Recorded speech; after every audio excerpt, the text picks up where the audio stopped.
we've had troubles on the shelf.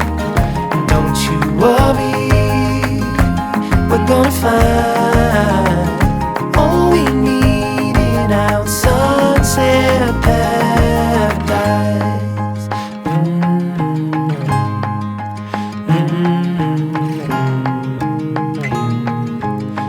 I have to say before getting into it, I don't know that I have the answer to this, but it's kind of what I'm going through. And since I only ever put out the one video about me coming back from Korea and literally nothing else, because I still don't have the answers or any idea of what actually happened to me over there, I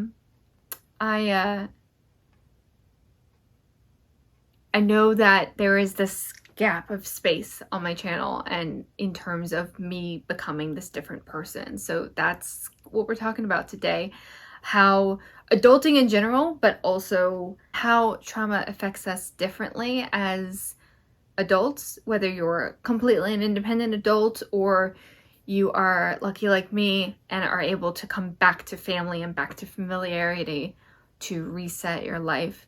There is a range of definitions for the word trauma.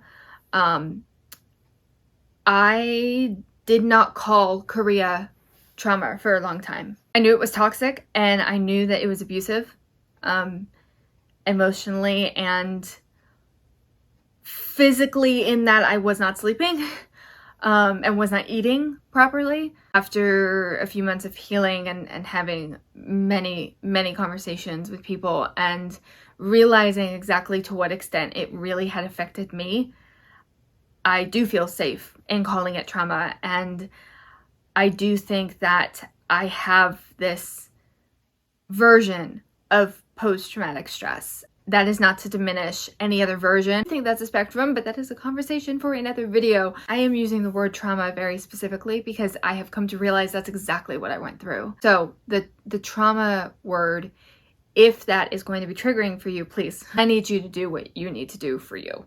For those who don't know, between the months of October and through April of last year and this year, I was living and working in South Korea in a city called Anyang, just outside of Seoul, or within Seoul. I don't actually know how those boundaries work. I was there teaching English. I was supposed to stay for a year, but November, December, January.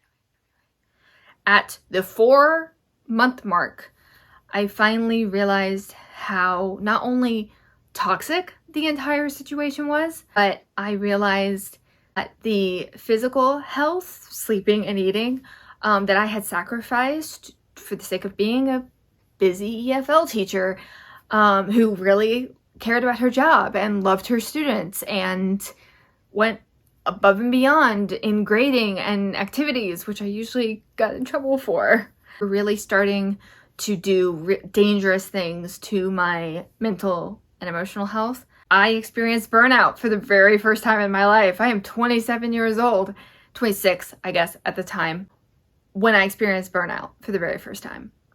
And wow, that's like, I always knew no one was kidding, but like, that's a whole other ball game to actually experience.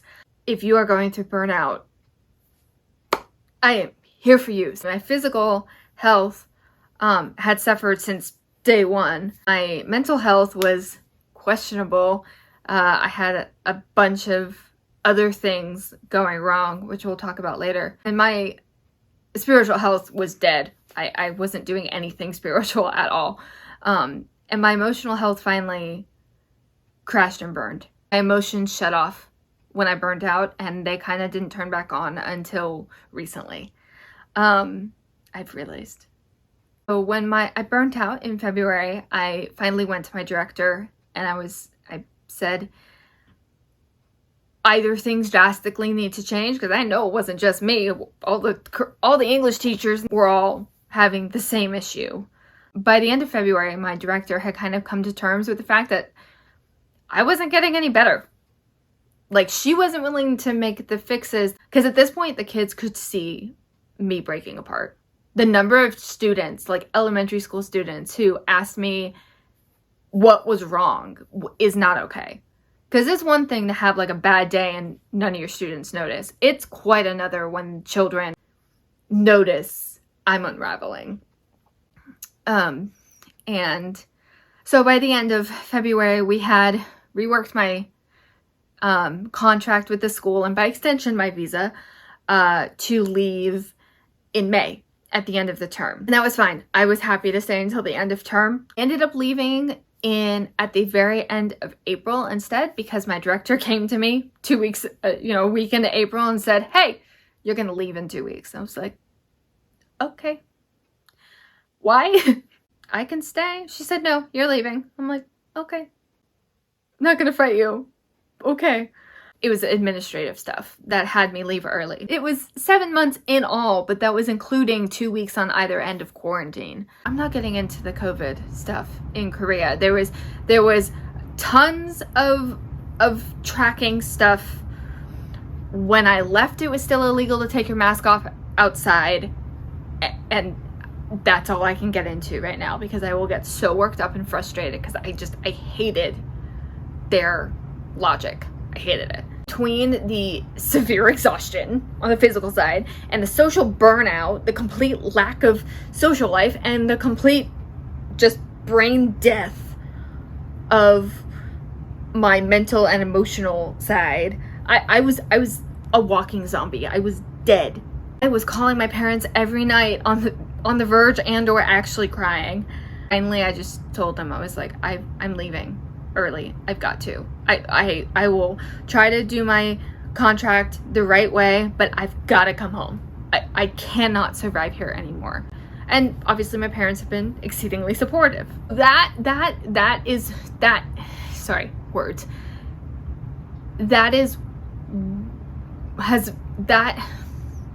can't even put it into words. It's 4 months later, 3 months later, and I still can't put the extent of what I went through into words. That is the best way I can explain it. It was all over the place, but welcome to the inside of my brain as I try to figure out what is going on and how to move forward. When you go through something big, like what I went through, whether you define it as trauma or you don't, your body goes through self-preservation movements. Sometimes you're aware of them, sometimes you're not. I was not aware of what was happening for so long at the beginning, for like the first 4 months. And actually, I'll link it down below. For the first 2 months, I was completely disillusioned about this job. I was convinced it was the best thing. I was so excited that I had found a really good hagwon. Because if you've ever looked them up online, there's all these horror stories. I don't know if I can quite call it a horror story. Number one, in comparison to what I've heard. But number two, I haven't gotten that far in my healing yet to be able to define what that was. I can barely define what's going on with me. And these new habits that have drilled their way into my personality like a freaking termite.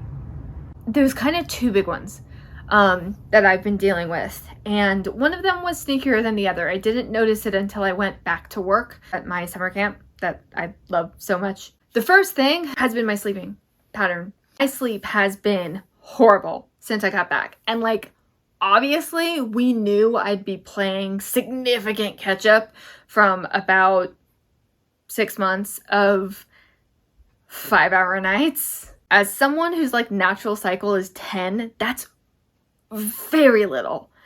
Like I'm barely functioning at 6 hours. Anything less than 6 hours and my brain is only functioning because it's too tired to recognize that it's sleep deprived. It was not a good time. Since I've been back, it's just been depressive sleep the entire time. I have no control. I have no memory of any alarms going off. I know I'm hitting them off, but I have no memory of them. I have no cognitive ability in the morning.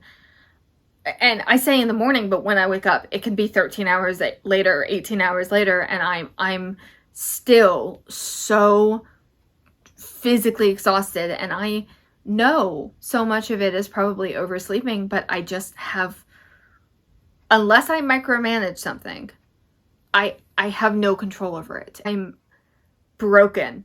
My circadian rhythm is completely broken. Coming back in the last month, well, in the last few weeks, it's been since camp. Camp was middle of July.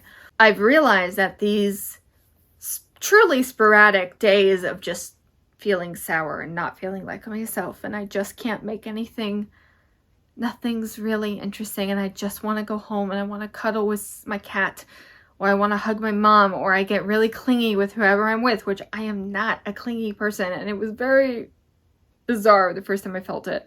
It took me a long time to realize those were depressive.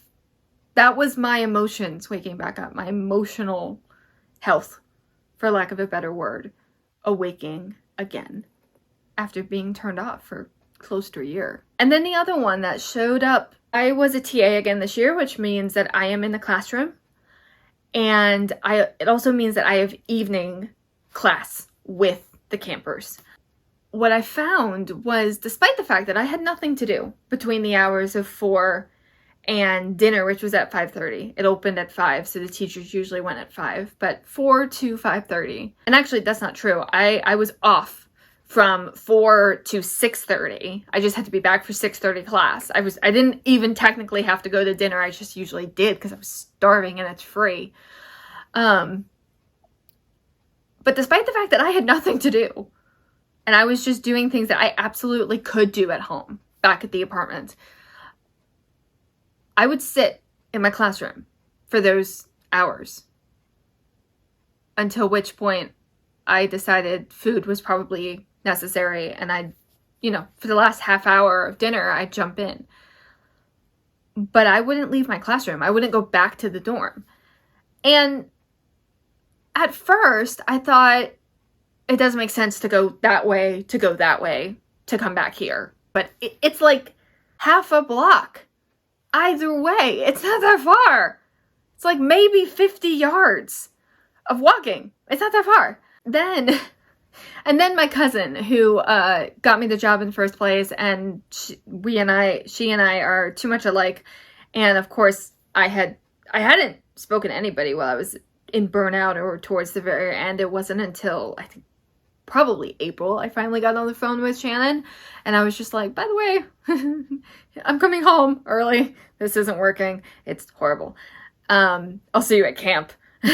And so Shannon knew a little bit of what had happened, that it was not a good experience in Korea. And by the time that she said this to me, we had the conversations. One of those nights, she was like, don't you dare stay here again. You're coming with me. If I have to go get handcuffs, I will. But you are coming home with me. You do not get to sit here and do work. And I'm like, I'm not doing work. I mean, I am, but like, I don't have to. And she's like, do it at the apartment. And I defended myself. I was like, well, it doesn't make sense to go that way and then go back. And anyway, like, I don't really want to do this at the dorm, at the apartment. I just want to do it here. It needs to get done anyway. And I want to do work at school. I don't want to do it at home. And she's like, you're off the clock. You do not have to do work. You don't have to do any of it until 6:30. Don't do any of it. And that's when I realized, oh my God, do I have this new habit where I just try to put more and more and more and more on my plate, where I am afraid to actually clock out? And the answer is yes, I totally am, which is why I have rules now. Leave the rain for somebody else. Let's help ourselves